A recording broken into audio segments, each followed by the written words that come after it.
बुजुर्गों ने कहा है, तारीख मुस्तकबिल के रास्ते का चिराग है। आज हम बात करेंगे एक ऐसे मुल्क की जो कभी अफ्रीका का फख्र था, लेकिन आज खाना जंगी के आग में जल रहा है। लीबिया, जो तेल के दौलत से माला माल है। हम देखेंगे कि क़ज़्ज़ाफ़ी के दौर में लीबिया कैसी खुशहाल रियासत थी और फिर कैसे मगरबी ताकतों की साजिशों ने इसे तबाह कर दिया। कर्नल मुअम्मर क़ज़्ज़ाफ़ी ने 1969 को लीबिया का इक़्तिदार संभाला और अपने 42 साला दौर इक़्तिदार में लीबिया को तरक्की याफ्ता अक़वाम की सफ़ में ला खड़ा किया। इनका नारा था, तेल अवाम का है, इक़्तिदार अवाम की है और दौलत अवाम की है। क़ज़्ज़ाफ़ी ने अपने मुल्क में कई बड़ी तब्दीलियां की। तालीम और सेहत की सहूलियात मुकम्मल तौर पर मुफ्त कर दी गईं। लीबिया में रिहाइश हर शहरी का बुनियादी हक था। गुर्बत तकरीबन ख़त्म हो गई थी और कोई एक शहरी ऐसा ना था जो बेघर हो। लीबिया के हर घर में मुफ्त बिजली थी और दुनिया का सबसे बड़ा पानी का मंसूबा ग्रेट मैन मेड रिवर क़ज़्ज़ाफ़ी ही का कारनामा था, जिसने सहराओं में भी पानी पहुंचा दिया था। लीबिया के बैंक सूद के बगैर कर्ज देते थे, मतलब इंटरेस्ट रेट या सूदी निज़ाम सिफर। हर लीबियाई माँ को बच्चे की पैदाइश पर हुकूमत की तरफ से $5,000 दिए जाते थे। शादी करने पर जोड़ों को हुकूमत की तरफ से माली इमदाद दी जाती थी। ख़वातीन को तालीम, रोजगार और जायदाद के बराबर हुकूक हासिल थे। ये वो सहूलतें थीं जो आज भी कई तरक्की याफ्ता ममालिक में ख्वाब समझी जाती हैं।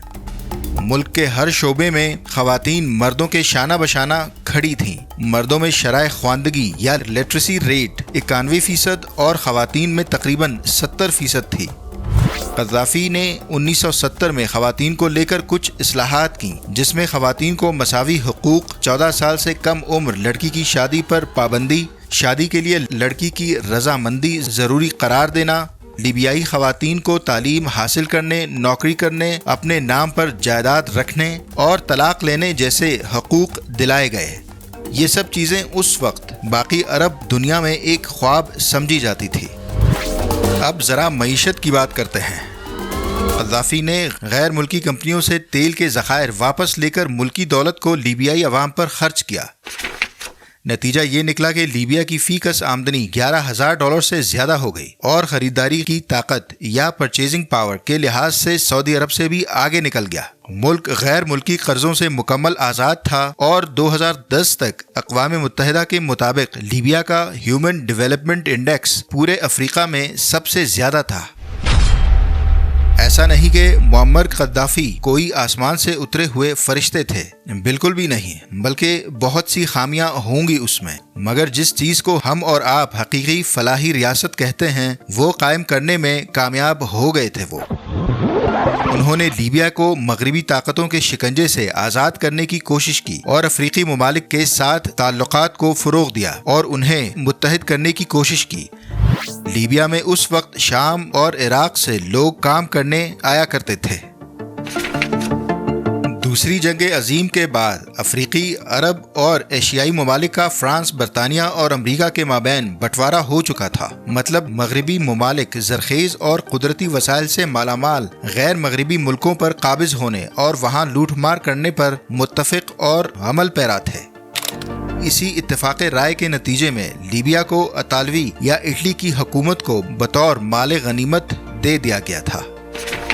मुअम्मर क़ज़्ज़ाफ़ी के बरसरे इक़्तिदार आने के बाद उसने अपने मुल्क का कब्ज़ा अतालवियों से छुड़ाना शुरू किया। अतालवी और मगरबी असरात और सकाफ़ती यलगार को ख़त्म करना शुरू किया। लीबिया में अतालवी अमलाक को बहक़ सरकार ज़ब्त किया और 12,000 अतालवियों को मुल्क बदर किया। ऐसी पॉलिसियां बनाई जिससे लीबिया को कुछ हद तक बैरूनी मुदाखलत से महफूज रखा जा सके। लेकिन दोस्तों, तस्वीर का दूसरा रुख ये भी था कि क़ज़्ज़ाफ़ी की हुकूमत सख्त गिर और आमराना थी। सियासी इख्तिलाफ बर्दाश्त नहीं किया जाता था। मुखालफिन को अगवा किया जाता, कैद किया जाता और बाज़ औक़ात कत्ल भी कर दिया जाता था। लीबिया में आज़ादी इजहार पर सख्त पाबंदियां थीं और क़ज़्ज़ाफ़ी ने अपनी इनक़लाबी कमेटियों के ज़रिए पूरी कौम की निगरानी का निज़ाम कायम कर रखा था।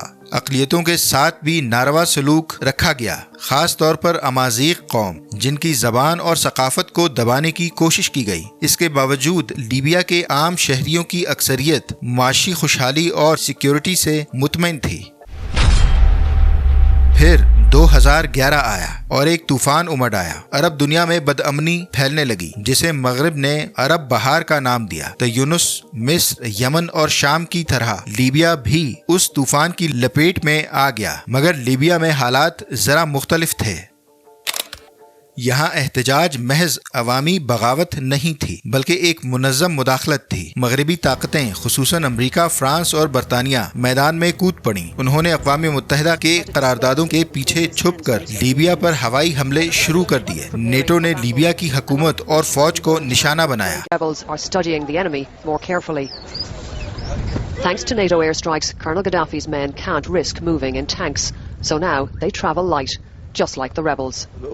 اس وقت امریکہ میں وزیر خارجہ ہیلری کلنٹن تھیں۔ کچھ ای میلز ہیک ہوئے تھے جن میں ہیلری کلنٹن اور مغربی ہم منصبوں کے بیچ لیبیا میں قذافی کی حکومت گرا کر لیبیا کے تیل پر قبضہ کرنے کی بات کی گئی تھی۔ اس وقت فرانس کے صدر نکولا سرکوزی تھے۔ انہیں ان کے ایک یہودی مشیر برنارڈ ہنری لیوی نے قائل کیا کہ اگر ہم معمر قذافی کو گرا دیں تو لیبیا کے بے شمار وسائل ہمارے ہوں گے۔ فرانس نے لیبیائی باغیوں کے ساتھ وعدہ کیا کہ اگر قذافی کی حکومت ختم ہو جاتی ہے تو تیل کی آمدنی کا ایک خاص حصہ باغیوں کو دے دیا جائے گا۔ ستم ظریفی تو یہ ہے کہ جب قذافی بن غازی میں شورش کو روکنے کی کوشش کر رہے تھے، اسی وقت متحدہ عرب امارات، قطر اور نیٹو نے ایک ایک کر کے لیبیا کے سارے ہوائی اڈوں اور تنصیبات کو نشانہ بنانا شروع کیا اور لیبیا کی انفراسٹرکچر کو تباہ و برباد کر دیا۔ ایک دم سے سارے انٹرنیشنل میڈیا نے معمر قذافی کے خلاف پروپیگنڈا ویڈیوز نشر کرنا شروع کر دیے۔ قطر کا الجزیرہ نیٹ ورک سب سے پیش تھا۔ اچانک سے قذافی کو ایک ظالم اور جابر ڈکٹیٹر کے روپ میں دکھایا جانے لگا۔ جعلی ویڈیوز جس میں فوجیوں کو گھروں میں گھس کر چادر اور چاردیواری کو پامال کرتے دکھایا گیا۔ مسلح باغیوں کو اسلحہ اور تربیت فراہم کی گئی اور نتیجہ یہ نکلا کہ قذافی کی حکومت چند مہینوں میں گر گئی۔ قذافی کو بے دردی سے قتل کیا گیا اور ایک خود مختار خوشحال ملک خانہ جنگی کا میدان بن گیا۔ آج کا لیبیا ٹکڑوں میں بٹا ہوا ہے۔ دارالحکومت طرابلس اور بنغازی جیسے شہروں میں مختلف ملیشیائیں برسر پیکار ہیں جن کی مختلف ممالک جیسے ترکی، فرانس وغیرہ سرپرستی کر رہے ہیں۔ مگر حیرت کی بات یہ ہے کہ جہاں سے تیل نکل رہا ہے وہاں پر بالکل امن ہے اور ان کے آس پاس کوئی جنگ نہیں چل رہی، یعنی لوٹ کھسوٹ کا کاروبار بلا رکاوٹ جاری ہے۔ ملک میں کوئی مرکزی حکومت نہیں، سڑکوں پر خوف ہے، معیشت تباہ ہو چکی ہے اور عوام زندگی کی بنیادی سہولتوں سے محروم ہیں۔ آج کے لیبیائی شہری حسرت سے کہتے ہیں، قذافی کے دور حکومت میں ہمیں کم از کم امن، بجلی، پانی اور تعلیم تو میسر تھی۔ دوستو، سوال یہ ہے کہ آخر یہ سب کیوں ہوا؟ مغربی طاقتوں کو آخر لیبیا کی خوشحالی اور خود مختاری سے کیا مسئلہ تھا؟ انہیں تو بظاہر معمر قذافی سے کوئی خطرہ بھی نہیں تھا کیونکہ وہ اپنے سارے میزائل وغیرہ یورپ اور امریکہ کو ہینڈ اوور کر چکا تھا۔ تو سادہ سا جواب یہ ہے کہ لیبیا کے تیل کے ذخائر، قذافی کی آزاد خارجہ پالیسی اور ان کا افریقہ کو متحد کرنے کا خواب، قذافی نے افریقی کرنسی سونے کا دینار متعارف کرانے کی کوشش کی تھی جو ڈالر اور یورو کی موت ثابت ہو سکتا تھا، لہٰذا قذافی کو ہٹانا ضروری سمجھا گیا۔ مغرب نے جمہوریت اور انسانی حقوق کے خوبصورت نعروں کے پیچھے چھپ کر ایک پورے ملک کو برباد کر دیا۔ آج لیبیا کی حالت مغرب کے اصل چہرے کو بے نقاب کرتی ہے۔ کہا جاتا ہے کبھی کبھی انقلاب آزادی نہیں غلامی لاتا ہے۔ لیبیا کی کہانی ہمیں یہ سکھاتی ہے کہ طاقتور اقوام اپنے مفادات کے لیے کچھ بھی کر سکتی ہیں، چاہے انہیں ایک خوشحال ملک کو راکھ میں بدلنا ہی کیوں نہ پڑے۔ ختم کرتے ہیں اس بات پر کہ اگر ہم تاریخ سے سبق نہ سیکھیں تو ہم بار بار تباہی کے دہانے پر کھڑے ہوں گے۔ اللہ ہم سب کا حامی و ناصر، آمین۔